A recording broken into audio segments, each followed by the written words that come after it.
ഇറാനിലുള്ള ഇന്ത്യക്കാരോട് എത്രയും വേഗം ജാഗ്രതയോടുകൂടി നാടുവിടാൻ തയ്യാറായിരിക്കാനാണ് ഇന്ത്യ ഇപ്പോൾ പറഞ്ഞിരിക്കുന്നത്.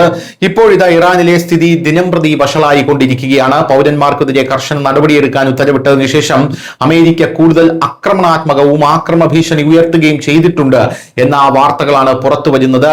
ഈ സാഹചര്യം കണക്കിലെടുത്ത് മിഡിൽ ഈസ്റ്റിൽ വളരെയധികം കോലാഹലങ്ങളാണ് ഉണ്ടായിരിക്കുന്നത്.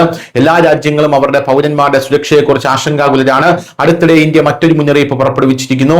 ഇറാനിൽ താമസിക്കുന്ന എല്ലാ ഇന്ത്യക്കാരും ഉടൻ രാജ്യം വിടാൻ ഉത്തരവിട്ടു. അതേസമയം ഒരു ഇന്ത്യൻ വിദ്യാർത്ഥിനി തന്റെ സുരക്ഷയെക്കുറിച്ച് മാതാപിതാക്കളോട് പറയുന്ന വീഡിയോ ഇപ്പോൾ സമൂഹ മാധ്യമങ്ങളിൽ വൈറലായിട്ടുണ്ട്. ഇറാനിലെ നിലവിലെ സാഹചര്യത്തെക്കുറിച്ചും താൻ സുരക്ഷിതയാണെന്നും അവർ വീഡിയോയിൽ പറയുന്നുണ്ട്.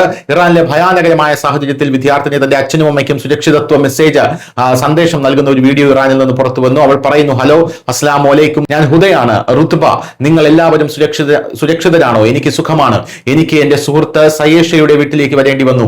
അതിനാൽ ഞാൻ ഈ വീഡിയോ അവളുടെ ഫോണിൽ റെക്കോർഡ് ചെയ്യുന്നു. അതിനാൽ അവൾക്ക് അത് നിങ്ങൾക്ക് അയക്കാനും ഞാൻ സുരക്ഷിതയാണെന്ന് ജീവനോടെ ഇരിക്കുന്നുണ്ടെന്ന് നിങ്ങളെ അറിയിക്കാനും കഴിയുമെന്നാണ് ഈ വീഡിയോയിൽ പറയുന്നത്.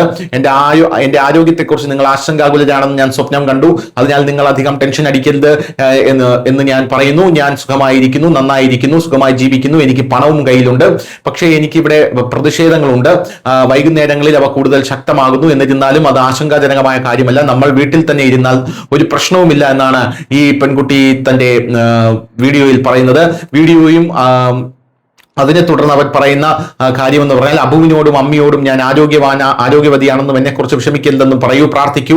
വിലക്കയറ്റം കാരണം ഇവിടെ പ്രതിഷേധങ്ങൾ നടക്കുന്നു. അത് ദിവസം മുഴുവൻ തുടരുന്നു. എന്നിരുന്നാലും വൈകുന്നേരം 6 മണിക്ക് ശേഷം കർഫ്യൂ ഏർപ്പെടുത്തിയിട്ടുണ്ട്. അതുകൊണ്ട് പ്രശ്നങ്ങളൊന്നും തന്നെ ഇവിടെ ഇല്ല എന്നാണ് ഇവർ പ്രധാനമായും പറയുന്നത്. News desk Malayalam.